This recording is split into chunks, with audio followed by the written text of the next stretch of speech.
Hey, I'd like to welcome you to another episode of Mission Matters. My name is Adam Torres, and if you'd like to apply to be a guest in the show, just head on over to missionmatters.com and click on Be Our Guest to apply. All right, so today I have Anthony Mongiello on the line, and he's founder and CEO over at Formaggio Italian Cheese Specialties. Anthony, welcome to the show. Oh, I'm happy to be here. Thanks for having me. All right. This is going to be a good episode. We're going to get into your brand, so Formaggio, the backstory, and really how this thing got started, and also your vision for the company. But before we do that, I see the term founder here. Did you know you were going to be in the food business? Like, where did this part of you being an entrepreneur start? I left college after a semester and a half, and I realized that I was wasting my time, and I had to get myself into the real world, and I really, really wanted to start a career and start to work. And the reality is, my grandfather came from Italy in the early 1900s, and in Italy, he was a tinsmith, meaning he worked with thin metal. Yeah. And when he came to America, he brought his trade, and he connected with, as crazy as it may seem, right, the Italian cheese industry, and he made ricotta cans. Ricotta cans years ago, and I'm sure a lot of people don't realize this, actually came in metal cans. Is that incredible? Yeah. And so go ahead. So for him, keep going. So tell me more. Go ahead. Mm-hmm. So with that, my dad, going into all these cheese companies with his dad, saw a need. And he would see men what he called painstakingly molding mozzarella by hand. And to be honest, Adam, to do that, you got to put your hands in water that exceeds temperatures of like 185 degrees. Imagine how hot that is. Wow. Yeah. Oh, my God. So my dad set out to create the very first automated mozzarella molding machine in the history of the United States. Wow. And he did it. He really did. He did it. Adam, it sounds impressive, right? Yeah, absolutely. Well, growing up in the streets of Brooklyn, I'll tell you, when he sold the machine, he brought home a car. We didn't sell a machine for a year. We ate pasta every night. It was feast or famine. Yeah. Wow. So let's stay in those early years a little longer. So you saw what it is to be an entrepreneur and do that. What made you be like, okay, I want to go through some of that pain myself? I often ask I might be asking for myself here. No.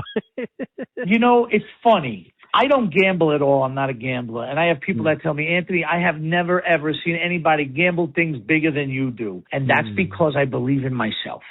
And that's all we have to do is have enough faith in ourselves, and we can follow our dreams and we can succeed.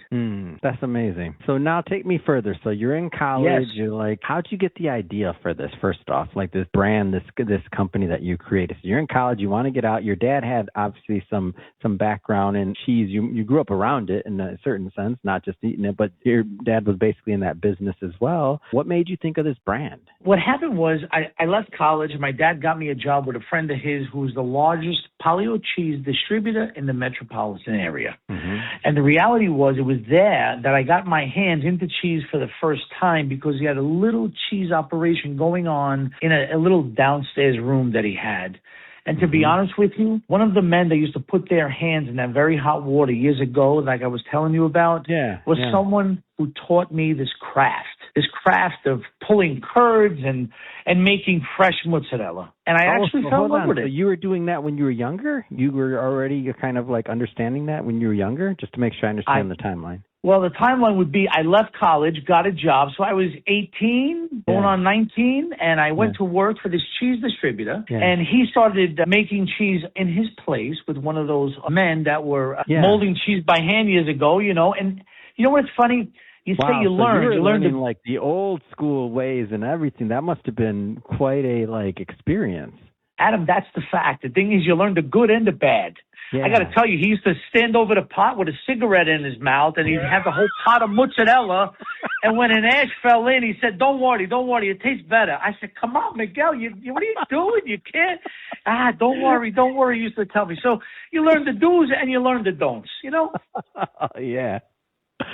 Oh, man. So now what happens next in this story, Anthony? Like, how do you get to this next part to where you're like, I'm in the cheese business? There you go. So this gentleman sold his business, and I said to myself, you know what? I'm going to open my own business. I'm going to take everything I learned, the good and the bad, and I'm going to go ahead. I'm going to take all the money I have, which is what I did, and I opened a little place in Brooklyn in a garage that I opened. I rented. It was 30 feet wide and 60 feet deep, and I started making mozzarella. Whoa. But it was rough. What gave you the confidence to do that? Like to say, I'm going to make it, and I'm like, what gave you the confidence to do that? I can tell you that there was a change in a trend going on. Mm-hmm. And my dad's machines made what we call consumer size square mozzarellas that were 8, 12, and 16 ounce that sold in the supermarkets. And if you realize how the segue of the mozzarella industry has changed, it started out as fresh mozzarella. Then they got into the consumer size, which was a much drier piece of cheese.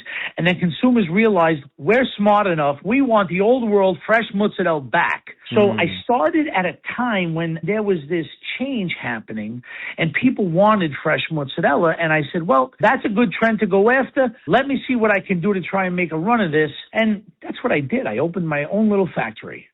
What does it look like? So after you had that first batch, you got this thing packaged, and now you're going to sell it. Like now you're like, hey, I got this cheese. Anybody want to buy? Like, what does that look like, man?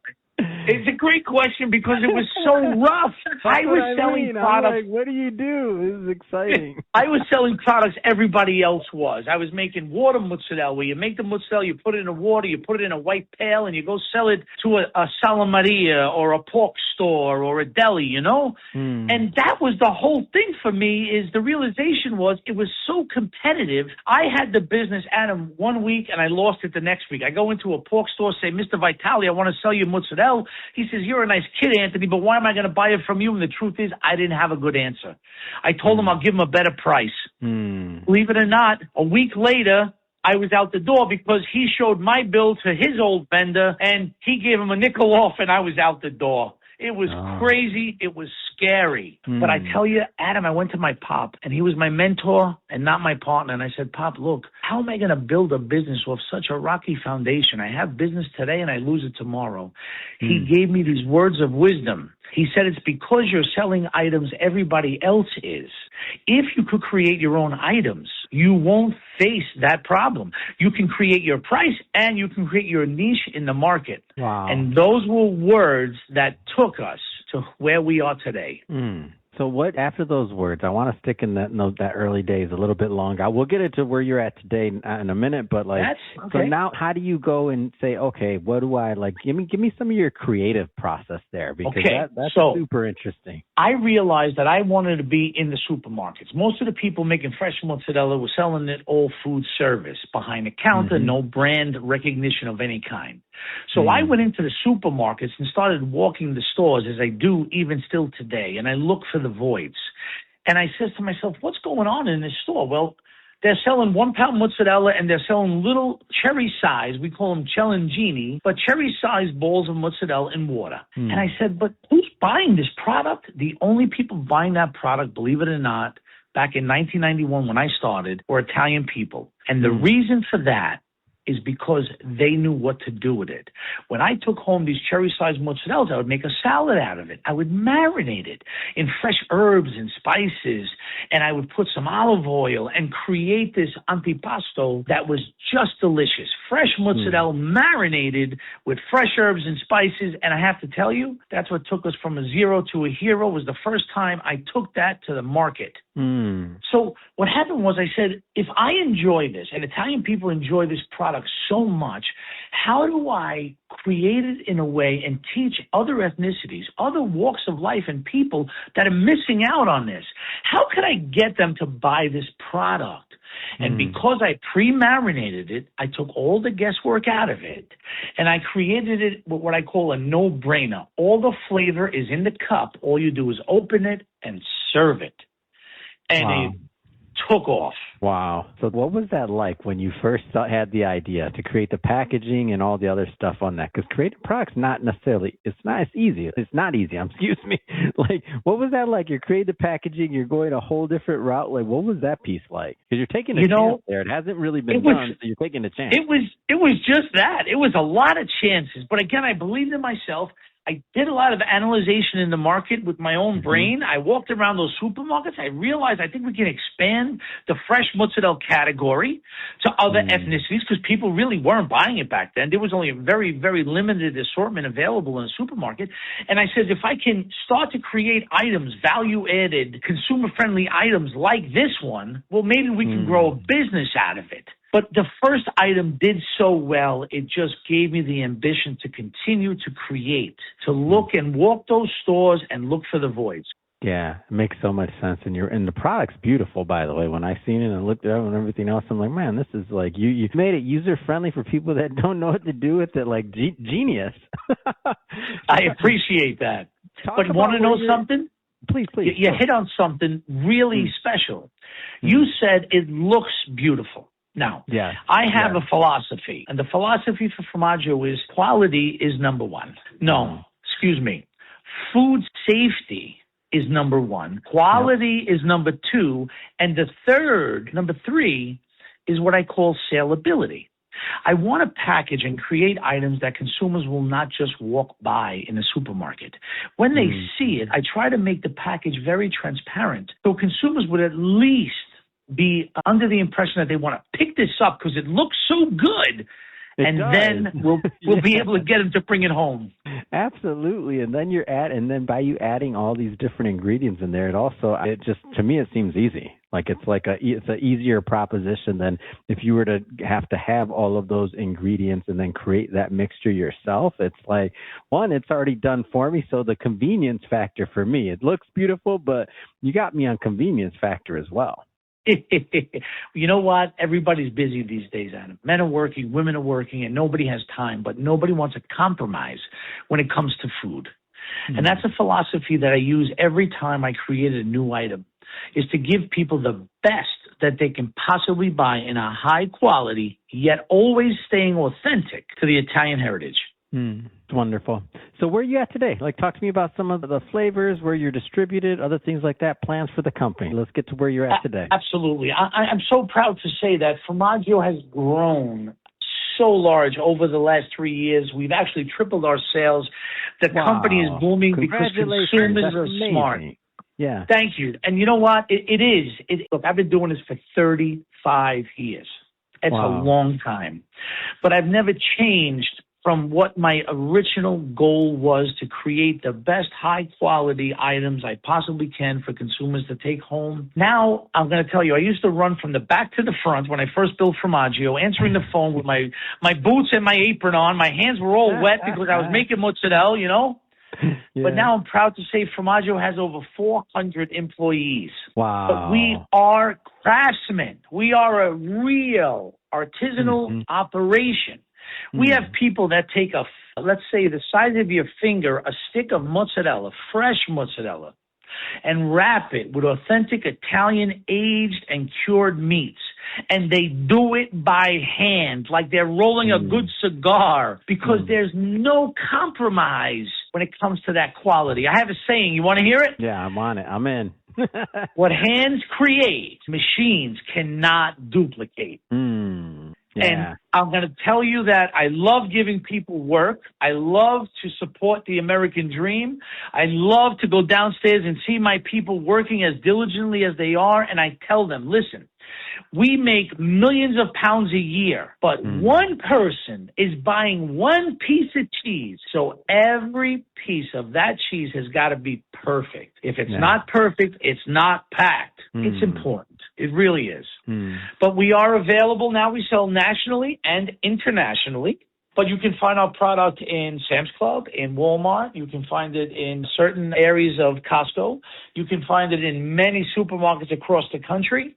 We also do a lot of private label product, and I'm very proud that these people allow us to put their name on the product. But you can clearly see the Formaggio difference when you look at the product, because no one in the entire country makes an artisan wrap the way Formaggio does. No one makes a charcuterie bite or a marinated mozzarella the way we do. And our point of difference is we stick to our lath, meaning everything is fresh mozzarella based, because we know how much consumers love and appreciate fresh mozzarella. Man, it made me hungry, Anthony. I knew you were going to do that to me. I already knew when I looked it up and I saw this, and I'm like, oh, I know what I'm eating tonight. I got to tell you one important thing that I'm so proud of, Adam. I'm so proud. I knew you were going to do it to me. Go ahead. 35 years later, we just won again in a World Cheese Championship. a gold medal for the best flavored semi-soft cheese, voted in Wisconsin, the cheese state. Wow. As the best flavor. We came in best of class and won a gold medal on Formaggio's marinated mozzarella salad. And I'm very proud of that. Amazing. It's great. I love bringing this to my audience, Anthony. It's been an absolute pleasure talking to you and getting to know more about the brand. I mean, I've seen it on the shelf, but I did not know the whole story behind the brand. When I hear the story behind the brand, sometimes you just fall in love with one, and look at you 35 years later, and then employing all these individuals, creating opportunity, and then caring to the point of, what'd you say? What hands touch? Give me your hands thing again. Yes. There you go. What hands create, machines cannot duplicate. Come on. That's what I'm talking about. That was great, Anthony.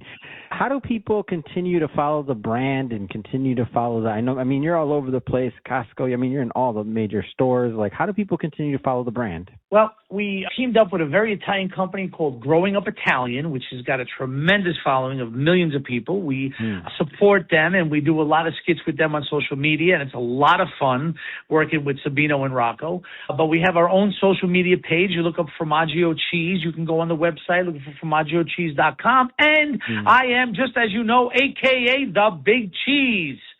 So you can look for that as well.